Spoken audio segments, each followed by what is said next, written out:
जय माता दी मित्रों। बड़ों को प्रणाम और छोटों को प्यार। कामदा एकादशी चैत्र महीने के शुक्ल पक्ष में मनाई जाती है। यह हिंदू नववर्ष की पहली एकादशी होती है। इस एकादशी के दिन भगवान विष्णु और देवी लक्ष्मी की आराधना करने के लिए उत्तम माना जाता है।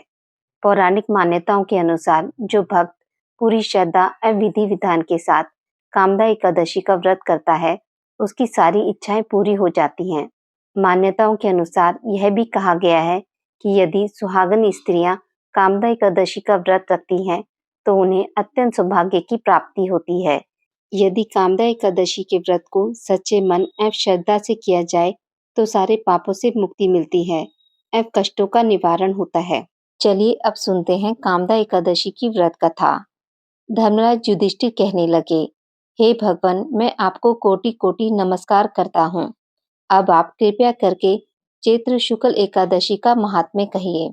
श्री कृष्ण कहने लगे, हे धर्मराज, यही प्रश्न एक समय राजा दिलीप ने गुरु वशिष्ठ जी से किया था, और जो समाधान उन्होंने किया वो सब मैं तुम्हें कहता हूँ।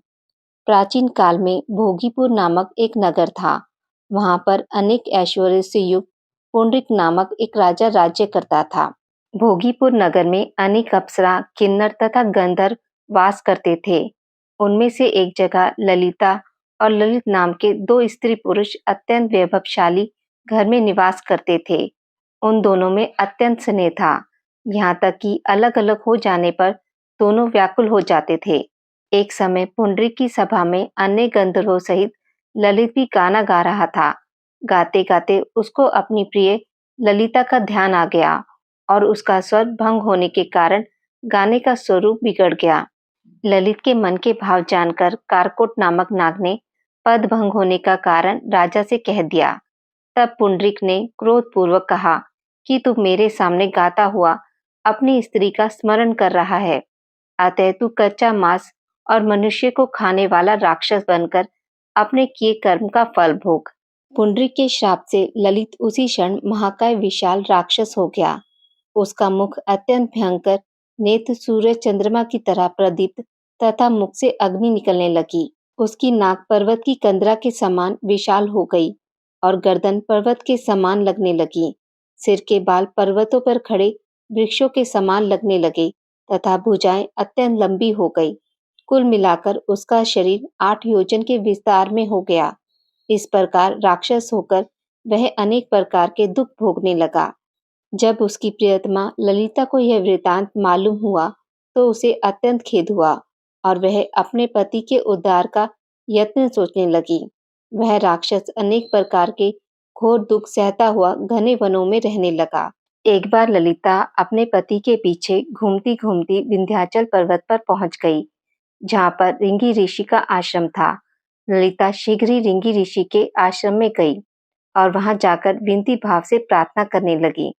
उसे देखकर रिंगी ऋषि बोले, हे सुभागे, तुम कौन हो और यहाँ किस लिए आई हो? ललिता बोली, हे मुने, मेरा नाम ललिता है।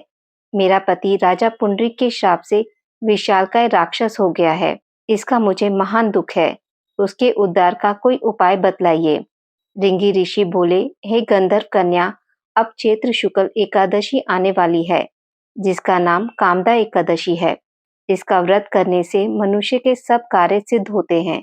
यदि तू कामदा एकादशी का व्रत कर उसके पुण्य का फल अपने पति को दे दे, तो वह शीघ्र ही राक्षस योनि से मुक्त हो जाएगा और राजा का श्राप भी अवश्य ही शांत हो जाएगा। मुनि के ऐसे वचन सुनकर ललिता ने चैत्र शुक्ल एकादशी आने पर उसका व्रत किया और द्वादशी को ब्राह्मणों के सामने अपने व्रत का फल अपने पति को देती हुई भगवान से इस प्रकार प्रार्थना करने लगी, हे प्रभु, मैंने जो यह व्रत किया है, इसका फल मेरे पति देव को प्राप्त हो जाए, जिससे वह राक्षस योनि से मुक्त हो जाएं। एकादशी का फल देते ही उसका पति राक्षस योनि से मुक्त होकर अपने पुराने स्वरूप को प्राप्त हुआ।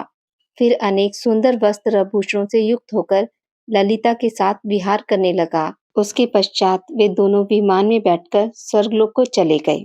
वशिष्ठ मुनि कहने लगे कि हे राजन, इस व्रत को विधिपूर्वक करने से समस्त पाप नाश हो जाते हैं तथा राक्षस आदि की योनि भी छूट जाती है।